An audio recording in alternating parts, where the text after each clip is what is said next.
C'est l'heure de travailler, mon pote. C'est pas seulement pour aujourd'hui, c'est pour l'avenir. Fais le boulot maintenant. Il est temps de rester concentré, et tu le sais. Ne te laisse pas distraire par ce qui se passe à l'extérieur. Dieu travaille en coulisses, dans ce domaine que tu ne peux pas voir. Les choses ont changé dès que tu as reçu ce en quoi tu croyais réellement. Les bonnes opportunités, les bonnes rencontres, la guérison, l'abondance. Tout commence à s'aligner en ta faveur. On parle de l'injustice, de la difficulté, du fait que personne ne comprend. Devine quoi? Tout ça c'est vrai. Ce n'est pas équitable. La plupart des gens ne comprennent pas, et ils ne comprendront jamais.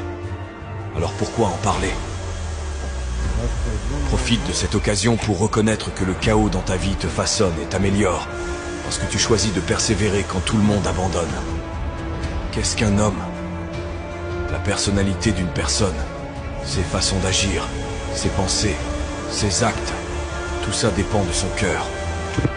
Car qu'est-ce qu'un homme? Un homme, c'est son cœur.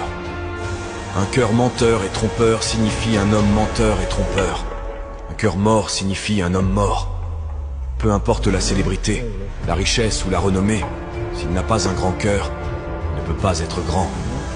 Et si le cœur est grand, l'homme reste grand en toutes circonstances, qu'il soit riche ou pauvre, grand ou petit.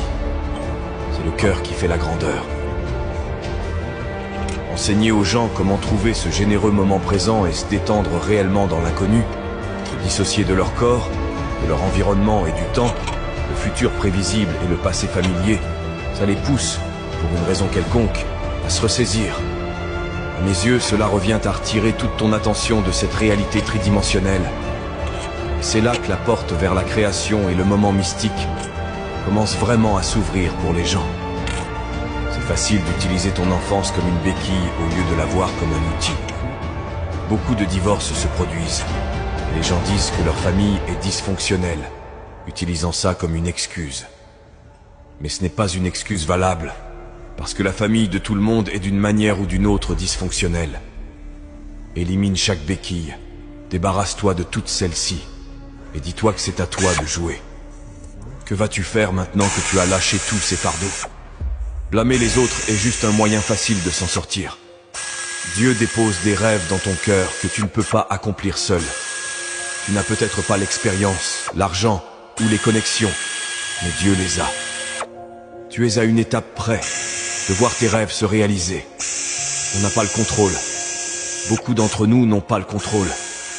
Certains choisissent de rester à terre, mais ce sont ceux qui se relèvent constamment aussi vite qu'ils le peuvent, qui grandissent, qui réussissent dans la vie. Qui contrôle ta vie? Qui prend les décisions dans ta vie chaque jour? Qu'est-ce qui tire les ficelles dans ta vie? Avant de dire toi-même, pense à ça chaque jour quand tu te réveilles. As-tu pris les décisions que tu devais prendre pour progresser? T'en as besoin, sérieusement. Bien sûr, ça va devenir difficile. Bien sûr, plein de choses peuvent perturber ta concentration. Mais tu dois tenir bon, mon ami. C'est un autre niveau aujourd'hui. Si tu peux le voir dans ton cœur et que tu as le courage de le dire, ça arrivera. Souvent, les gens croient en certaines choses, mais les gardent pour eux. Si tu commences à parler de ce sujet, tu crées cette loi de l'attraction. Ça deviendra réalité parce que tes rêves doivent être plus grands que toutes tes peurs et toutes les conséquences. Ce qui fait que les gens échouent, c'est qu'ils rêvent trop petit. Ton problème dans la vie n'est pas de viser trop haut. C'est si tu vises trop bas et que tu échoues. Donc, quand tu vises la lune et que tu rates, tu es quand même parmi les étoiles.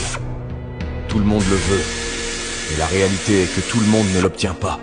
Et le truc dingue, c'est que si tu le veux, tu peux l'obtenir. C'est pas comme si quelqu'un te bloquait, mettait un fusil sur la tempe en te disant que tu ne peux pas l'avoir.